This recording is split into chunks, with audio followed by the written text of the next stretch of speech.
Trojans, while being very dangerous, are also very interesting. People can take existing programs, add a little bit, and I do mean a little bit, of extra logic that is the difference between a normal program and one that turns your computer into a zombie.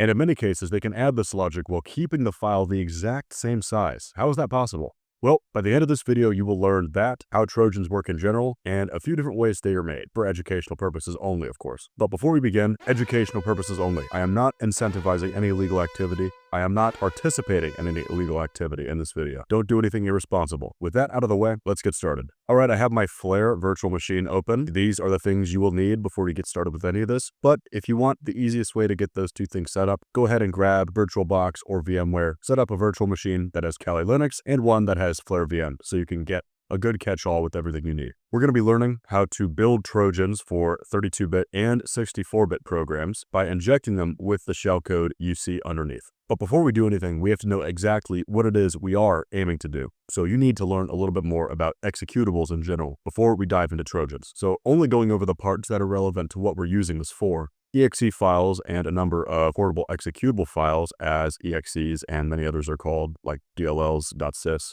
and so on. These PE files consist of sections. You have one that has your code, one that holds variable data, others that hold other things like the file icon, and others. This is not a comprehensive list, but the important thing is that these sections have permissions. If there's an R, that means that the data in the section can be read, a W means it can be written, and an X means it can be executed as code. Heads up, it's usually a red flag for something to have all three permissions going, because that would mean that the code in the section can change itself, because it can write to itself. So if all the code is going to be contained in this .text section, this is probably where we want to be. So what are our options? Well, we have two main methods, and I'm going to teach you both of them. The first one is, given that sections are likely filled for the most part, if we don't have enough space in one, can always just make a new one. The second one involves adding stuff to a section, which is possible because many sections contain padding due to alignment requirements, and we can inject code into that padding and then have it jump back to the original program logic once we're done. But for the sake of simplicity, I'm going to show you this one first and then this one second. First things first, you're going to need a target program to inject. I already have one, zoomit.exe. It's part of the sysinternal suite. This is going to be the method for a 32-bit program such as this one. And the first thing we need to do is check if there is any room for us to inject code. So I'm going to go ahead and open this up in X32 debug. And I know this is a lot to look at. The only thing I want you to focus on is this right here. These are outright CPU instructions. Each line is an operation being done. And the way it normally flows is just straight up top to bottom. Pretty simple, pretty easy to get. A good exception to that would be a jump call. Let's take this one for instance. You can see that there's an arrow on the left that jumps to a specific location. This one does it every single time it reaches this instruction. Whereas ones like these will only do it if a certain value is equal to or not equal to, or something like that, a condition. The idea is that we can use a jump statement like this one to jump to a section of our code that doesn't have anything in it. We will then inject our payload, our malicious program, into that null space and then have it jump back afterward. Now we just have to find that null space. And if you don't want to scroll through the whole thing, usually it'll be at the bottom, like right here. As you can see, tons of zeros. And it looks like we have hundreds upon hundreds of bytes in this code cave right here. So now that we know that we have this, we need a payload to put into it. Where can we get that? This is where Kali Linux comes in. We're going to be using a tool called MSF Venom. And if you want to take a look at all the payloads you can use this command right here and use the L tag and specify P for payloads. You can have it establish a connection back to the attacker PC. There are multiple different ways to do this too. You can have it download and execute something from the web, or just execute a command. This is what we're going to be using. Actually, we're going to be using this one because it's 32-bit. If you use a 64-bit payload on a 32-bit program, it's going to crash. So this is the full command we're going to use to generate our payload. We're going to be using MSF Venom. We're going to be setting the payload to the payload we discussed earlier. For the command, we're going to just set it to open up the calculator. That way we know stuff is working. You can change this to whatever you want, assuming you are doing this for, like I said, educational purposes. We're going to be setting the exit function to thread. Now, this doesn't do exactly what we want, and this is what gets called after the shellcode is done executing. You have a few different options here, but the thread option is intended for shellcode that has been executed on a separate thread and is meant to close that thread out once it's done. We're going to be doing this on the main thread, so if we leave this as is, it's going to close the program, and that would be really bad because it would execute the payload, and then the person using it would know that they just ran a Trojan. So we're going to end up taking care of this after. afterward. We're going to set the architecture to x86 32-bit. Format is raw. This is for Windows. And we're going to set the encoder to generic/none. We don't want this defaulting to some other encoder that requires write permissions. And I mean, you could do that, but you'd have to change the permissions of the section to include read, write, and execute. And that would be a pretty big red flag for an antivirus. And we're going to set this to output to a file called whatever you want. I just have it output to shellcode-thread.bin. The bin matters here because it's a binary. Go ahead and hit enter and you'll see that this hopefully worked just fine. And that's where this file came from right here. So now we have our payload. How do we actually add this to the program? Well, that actually requires a little bit more knowledge. To keep it short, your CPU has a bunch of boxes called registers, and each of these registers can store one value. They also have something called flags, which is store an on or an off, but same idea. And the state of whatever is in these registers and flags, the combination of all of them, in large part, is what determines what functions get called, as well as the parameters and the options for those functions, and so on. So before we run our shellcode, we need to save the state of these registers and flags in what is called the stack. If we don't do this, when we try to do anything, our program will crash because it is expecting different values than the ones being passed in. And the stack, just because of the way it is, operates like a stack of dinner plates, meaning you can only read, add to, or remove from the top of the stack. This is going to be important because we need to add all of our information and then remove all of it once we're done in reverse order, so we know exactly what we are removing. Luckily, in the 32-bit instruction set, they make this very easy for us. All you have to do is hit space, type in push AD, and push FD.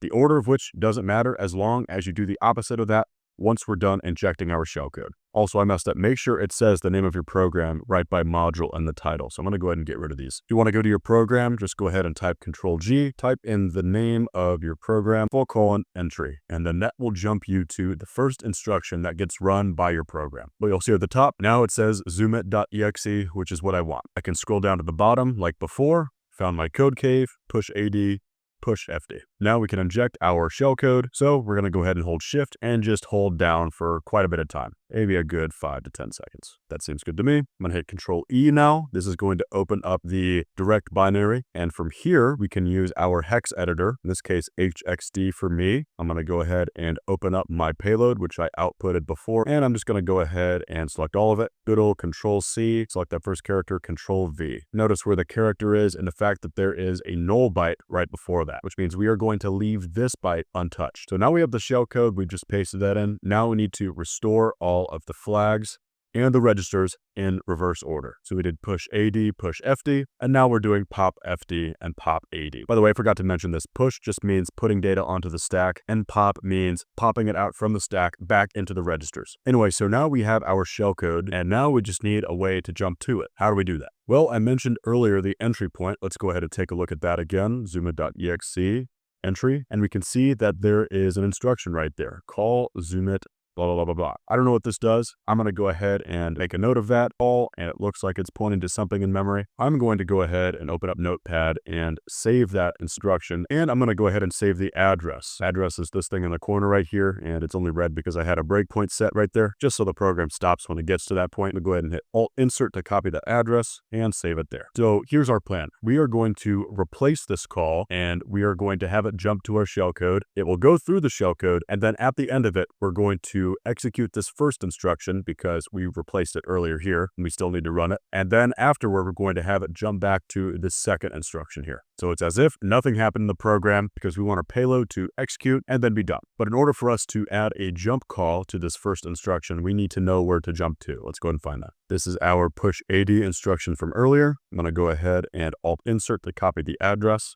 Hit Control-G, type the name of the program, :entry to go back to the entry point, hit space, type JMP, and then paste the address. Make sure you check fill with NOPS and ZParse. It'll make your life easier. I'll go into why that's important later. Cool. Now you see that this first instruction has been replaced, meaning that the first thing this program will do is jump to our shellcode, run it, and right now do nothing after this point other than crash because there's nothing for it to do because we haven't jumped back. So we need to put back our function from the first instruction we had at the entry point, which we conveniently saved. So I'm going to go ahead and put it at the instruction right after pop FD and pop AD. I forgot to get the address of the second instruction. So I'm just going to go back like this one, Alt-Insert to copy the address. I'm going to go back to the code cave by conveniently double clicking on this first instruction, which will take us to where it leads, and then add a jump call with the address. So now this program, in theory, should see the entry point, immediately jump to this line, continue with the shellcode. At the end of it, restore all of the flags, which gets the program back to where it was before we did all this, calls the first function because we replaced it before, and then jumps to the second one as if nothing ever happened. Let's see how well that works. But before we do that, we need to save our progress. I'm going to go ahead and patch this file to, I'm going to go ahead and call it dummy work in progress. And just for reference, this is what the program should look like once we have it running.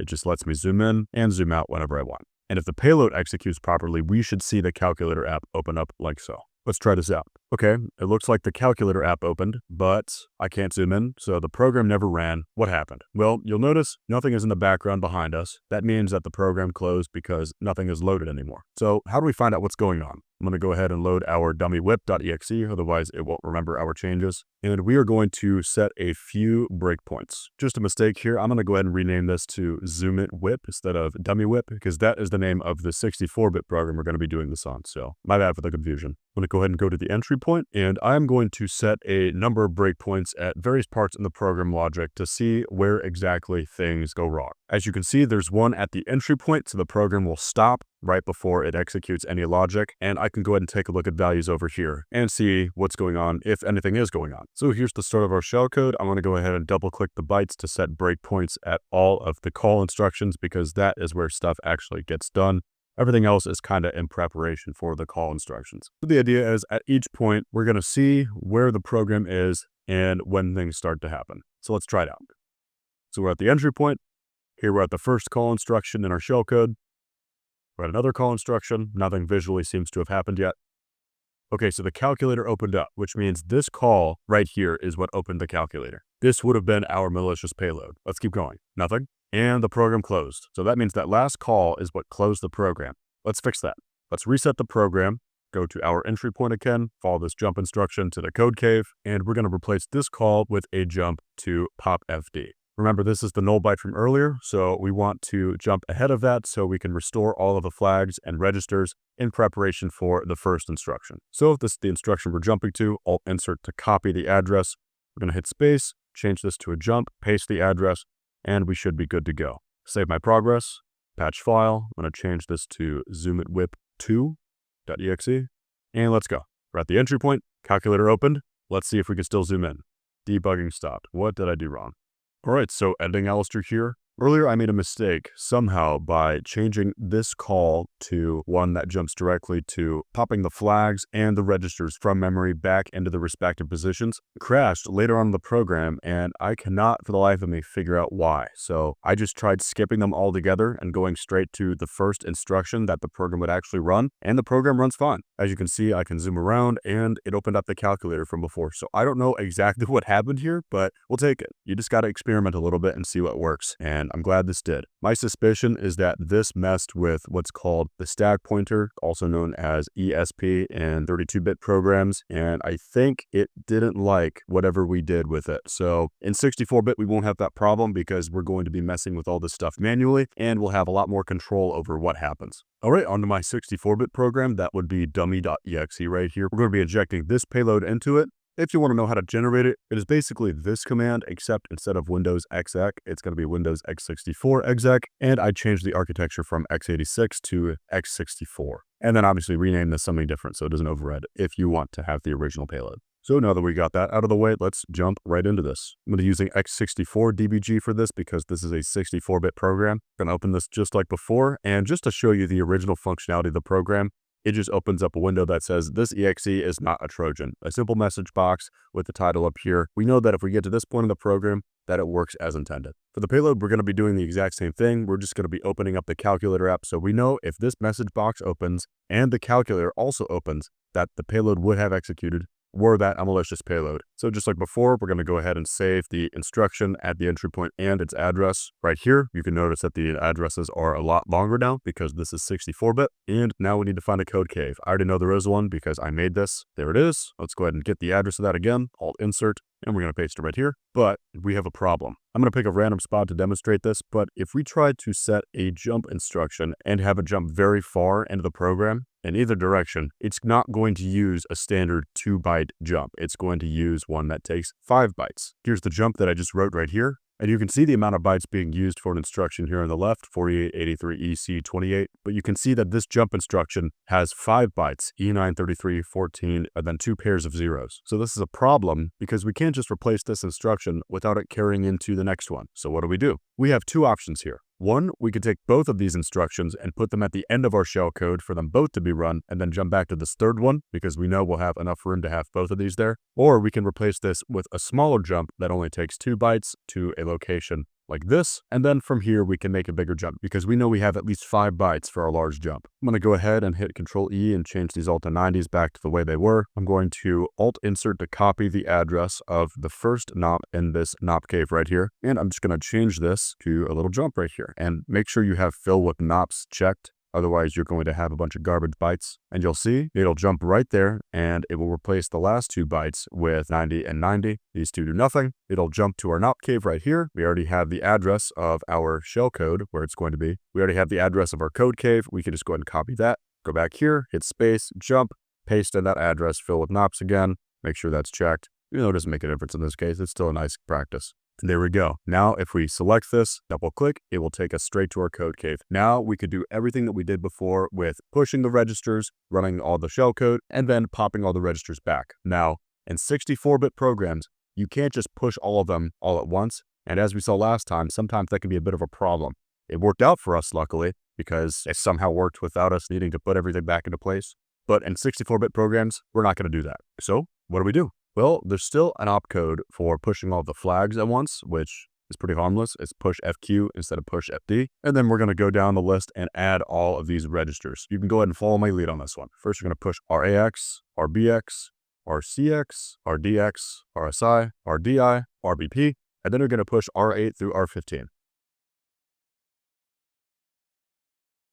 Go ahead and count these out, and if you have 16 opcodes right here, as long as there are no duplicates, you know you've done this right. Now we can do the good old select and drag everything down with shift and down. Seems good. Open up our payload. In my case, it's shellcode 64 thread. Going to select everything like before, paste it like before, leave that null byte because it was in the original shellcode. And now we're going to go ahead and pop all of those registers the exact same way that we did, except in reverse. And then finally pop FQ at the bottom. Go ahead and count them out again. Make sure you got all 16.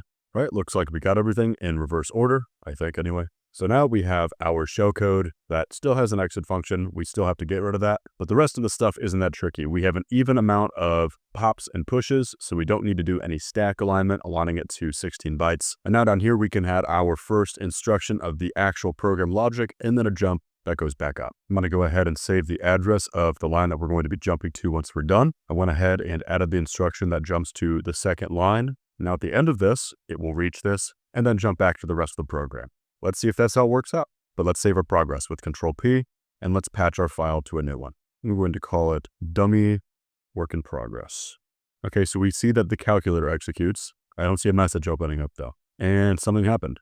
What happened? So if we look at the log tab up here, we can see exception access violation in the DLL that this hooks onto. Get accessible address. To see where exactly this is happening, let's set a few breakpoints just like before. I'm going to go ahead and set them on the calls just like before, and then we're going to go ahead and step through it by just pressing the run button a bunch. Okay, first call didn't do anything. Let's see what this one does. That one opens the calculator. Let's see what this one does. That one seems to do something, and we're back into the DLL. Exception access violation, so it has something to do with that last call. Well, the good news is we don't need it because we already had our calculator opened up. We could just skip past that. So we could take this call and have it jump straight down to this line right here. Copy the address of Alt Insert, go back to this line, jump, paste it right here. The original instruction is 2 bytes. Good thing this jump is also going to be 2 bytes. Actually, it's not really going to matter because we're not going to be running anything after this anyway. Let's see how this goes. This exe is not a Trojan. You can see that it opened up the calculator and that it opened up our message box. You have now learned how to make a 64-bit Trojan in almost any program. I say almost because it's pretty reliant on there being some kind of massive code cave somewhere in here. What if you don't want to do that? That's where making other sections comes into play. Forgot to save my changes, so I just had to make that patch again. And now you can get a program like PE Bear, and I'm going to go ahead and add a new section. This will take care of all the stuff and the PE headers. So all the alignment stuff, all of the references, it'll take care of all that for you. I'm going to call it something very inconspicuous like .virus. We'll set the raw size and the virtual size to the same number. And I'm going to give this read and execute permissions. To add the section, now we can right click this thing at the top with the asterisk, and we can save the executable as, let's call it dummy new section. So if we want to open up this dummy new section here, in order to see our new section, because this is the DLL that's being loaded. But if we click run one time, this is the .text section in this case of this exe. How do we get to the other ones? Well, if we click memory map, we can see a lot of stuff being loaded. We have a bunch of DLLs here. Our main program is at the top, and we can click on any of these that have an E right here. So there's .virus. Let's go ahead and click that. And as you can see, since we added this section, there is absolutely nothing in it. Now, granted, if you are making this, the file size is going to be slightly larger now, by a few kilobytes now, but now you have plenty of room to work with. And the only difference is, all you have to do to jump back is just go to the .text section and then set your jump calls to go to an address from here. And then at the very end, literally nothing changes except for the fact that you have to jump back and forth between them. But yeah, hopefully you know a lot more about Trojans and executable files in general, and I will see you in the next video. Take care.